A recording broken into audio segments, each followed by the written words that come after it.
आज हम Pacific rim के पार्ट 2 को एक्सप्लेन करने जा रहे हैं। इसका पार्ट 1 हम ऑलरेडी एक्सप्लेन कर चुके हैं। अगर आप वो देखना चाहते हैं तो उसका लिंक आपको डिस्क्रिप्शन में भी मिल जाएगा और आई बटन में भी मिल जाएगा। तो गाइज, हमें पार्ट 1 में दिखाया गया था कि कैसे एलियंस ने दूसरी दुनिया का दरवाज़ा खोला था और कैसे एलियंस ने तबाही मचाई थी, मगर उस वक्त के कुछ हीरोज़ ने अपनी जान कुर्बान करके दुनिया को बचाया था और दूसरी दुनिया के दरवाजे को मुकम्मल तौर पर बंद कर दिया था। और आज इस बात को पूरे 10 साल गुजर चुके थे और जो रोबोट्स ख़राब हुए थे वो आज भी मौजूद हैं। हमें कुछ ऐसे लोगों को दिखाया जाता है जो रोबोट्स के पार्ट्स को चोरी करते हैं और इन्हीं लोगों में हम जैक को देखते हैं। जैक बेसिकली मार्शल का बेटा था, जिनको हमने पार्ट 1 में देखा था, जिन्होंने काइजू से लड़ते हुए अपनी जान कुर्बान की थी। जैक उनसे मुख्तलिफ था। जैक खराब रोबोट्स के पार्ट्स को चुराता था। अब भी कुछ ऐसे लोग थे जो रोबोट्स बनाना चाहते थे और जैक उनको रोबोट्स के पार्ट्स बेचता था, मगर जैक के पास वो खास पार्ट नहीं था। तब जैक वहाँ पर कुछ लोगों को धोखा देकर भाग जाता है। जब जैक भाग रहा होता है तो देखता है कि वहाँ एक लड़की है जिसका नाम अमारा था।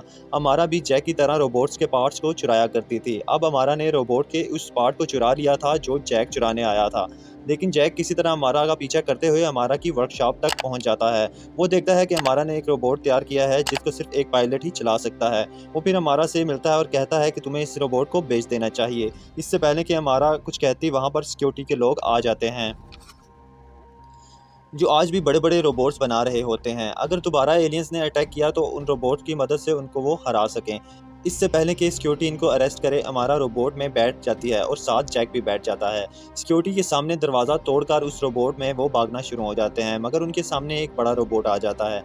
अब ये दोनों उस रोबोट से काफ़ी बचने की कोशिश करते हैं, मगर वो बड़ा रोबोट इनको एक इलेक्ट्रिक शॉक देकर बेहोश कर देता है। हम देखते हैं कि ये दोनों जेल में होते हैं। अब जेल में जैक से माको बात करती है। माको वही लड़की होती है जिसे मार्शल ने अडॉप्ट किया था, यानी कि माको जैक की बहन थी और माको एक कंपनी की सेक्रेटरी हेड थी। ये वही कंपनी थी जो बहुत बड़े रोबोट्स बनाती हैं। अब माको जैक को कहती है या तो तुम्हें जेल में ही रहना होगा या फिर ट्रेनिंग सेंटर आकर नए पायलट्स को ट्रेन करना होगा। यहाँ हमें पता चलता है कि जैक भी एक अच्छा पायलट रह चुका है। अब जैक को माको की बात को मानना पड़ता है। अब जैक और अमारा उसी जगह पर आ जाते हैं जहाँ न्यू पायलट्स को ट्रेनिंग दी जाती है। अब अमारा को जैक के साथ इसलिए भेजा जाता है क्योंकि अमारा ने अपनी काबिलियत से एक बहुत बड़ा रोबोट बनाया था। यहाँ पर जैक अपने एक दोस्त नेटी से मिलता है जिसका वो को पायलट रह चुका होता है। अब यहाँ कंपनी की नई सीईओ आती है जिसका नाम शाओ था और शाओ के साथ न्यूटन भी होता है। डॉक्टर न्यूटन वही होता है जिसने पार्ट 1 में अपने दिमाग को काइजू के दिमाग से जोड़ा था, लेकिन अब न्यूटन शाओ के साथ मिलकर काम करता है। इन दोनों ने मिलकर बहुत ही एडवांस किस्म के रोबोट्स बनाए हैं जिन्हें एक ही पायलट कंट्रोल कर सकता है। शाओ अपने रोबोट्स को पूरी दुनिया में इंट्रोड्यूस करवाना चाहती थी, लेकिन उसे माको की कंपनी से परमिशन चाहिए थी और माको उसको परमिशन नहीं देना चाहती थी क्योंकि माको को पता था कि इन रोबोट्स को दूर से चलाया जाता है, जिससे ये रोबोट्स हैक भी हो सकते हैं और इन रोबोट्स की बदौलत पूरी दुनिया में तबाही भी आ सकती है। माकू जैक को बोलती है कि तुम अपने को पायलट नेट के साथ एक रोबोट में बैठकर आओ ताकि तुम प्रीशियस के लोगों का वेलकम कर सको। अब अगले दिन जैक और नेट उस रोबोट में प्रीशियस की जगह पर आते हैं जहां पर प्रीशियस के लोगों की मीटिंग थी। अब इस मीटिंग के लिए माको भी हेलीकॉप्टर में आ रही थी और तभी हमें दिखाया जाता है कि पानी से एक बहुत बड़ा रोबोट बाहर निकलता है।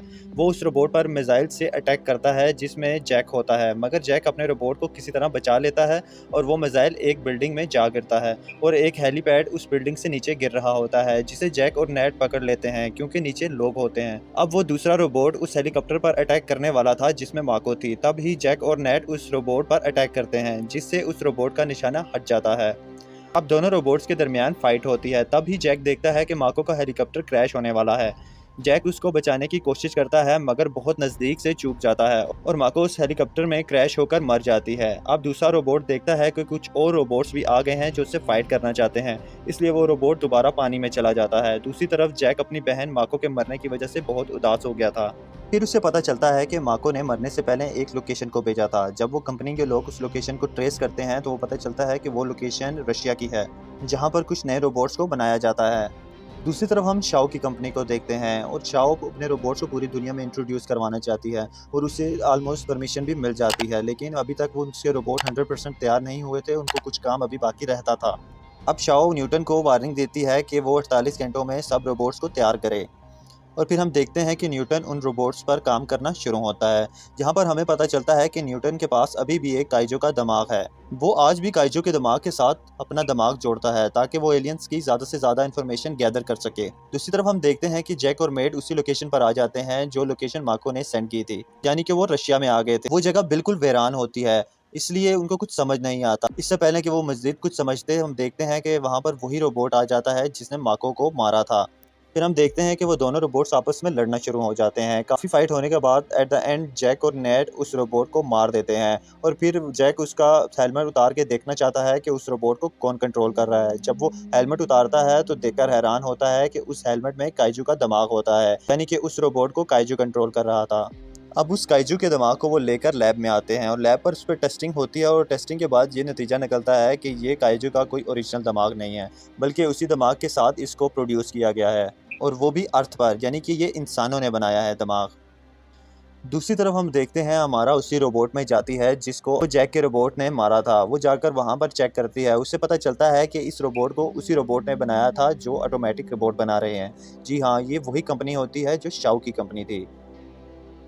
अब ये सारी इन्फॉर्मेशन हमारा जैक को दे देती है। दूसरी तरफ हम देखते हैं कि शाओ की कंपनी उन रोबोट्स को ज़मीन पर उतारती है।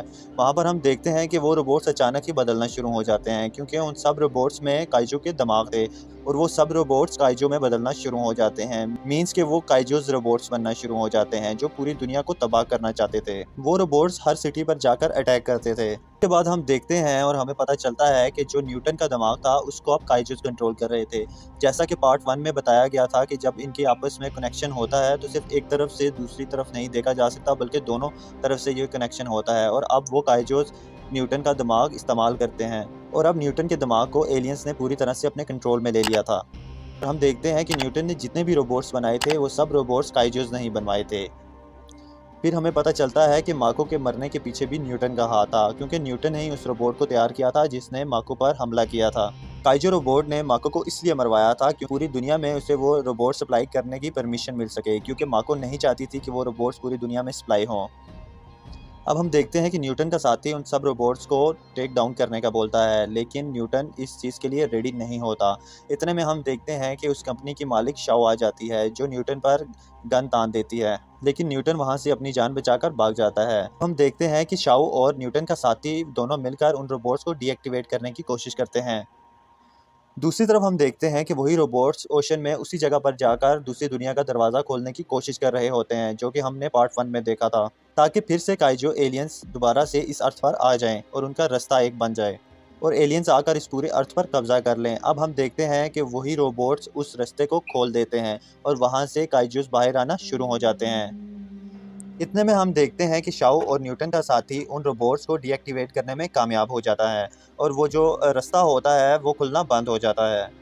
लेकिन हम देखते हैं कि वो रोबोट्स तो डीएक्टिवेट हो जाते हैं और वो रास्ता भी बंद हो जाता है, मगर उस रास्ते के बंद होने से पहले पहले 3 बड़े-बड़े काइजोस इस दुनिया में आ गए थे। अब वो जो 3 काइजूज़ आए थे वो बहुत ख़तरनाक होते हैं और वो जापान में आतिशफ़िशा के पास जा रहे होते हैं। इतने में हमें पता चलता है, नेड बताता है कि अगर ये काइजूज़ का ब्लड उस आतिशफ़िशा में मिल गया तो एक बहुत ही ज़हरीली गैस प्रोड्यूस होगी और अर्थ में रहने वाली हर चीज़ जो साँस लेती है वो ख़त्म हो जाएगी और इसी तरह एलियंस पूरी दुनिया में हमला कर देंगे। और अब इनके पास सिर्फ़ 4 रोबोट्स बचे थे।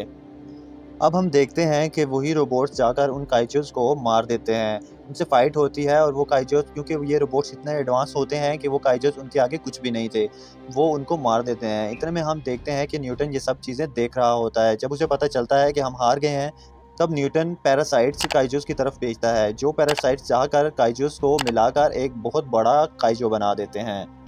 अब हम देखते हैं कि वो काइजो इतना पावरफुल होता है कि वो इन तीनों रोबोट्स का बहुत अच्छे तरीके से मुकाबला करता है। हम देखते हैं कि वो काइजो बहुत से रोबोट्स को डैमेज कर देता है और उस रोबोट को भी डैमेज कर देता है जिसमें जैक और नेट थे। अब हम देखते हैं कि नेट बुरी तरह से ज़ख्मी हो गया था और अकेला जैक उस रोबोट को नहीं चला सकता था। इसी दौरान हम देखते हैं कि अमारा उसकी को पायलट बनकर आती है।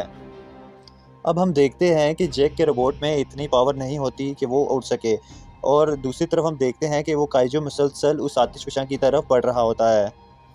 दूसरी तरफ हम देखते हैं कि शाओ एक ऑटो रोबोट को तैयार करके उस तरफ भेजती है, जो कि हमने स्टार्ट में देखा था जो अमारा के पास था।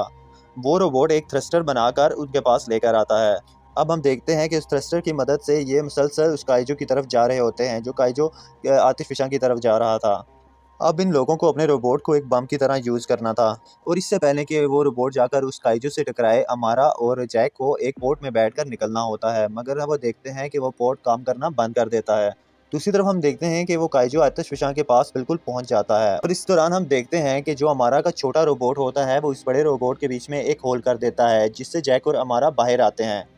फिर हम देखते हैं कि इनका रोबोट एक बम की तरह काइजो से टकरा जाता है, जिससे एक बहुत बड़ा ब्लास्ट होता है और काइजो उस ब्लास्ट की वजह से मर जाता है और हम देखते हैं कि अमारा और जैक दोनों सेफ होते हैं।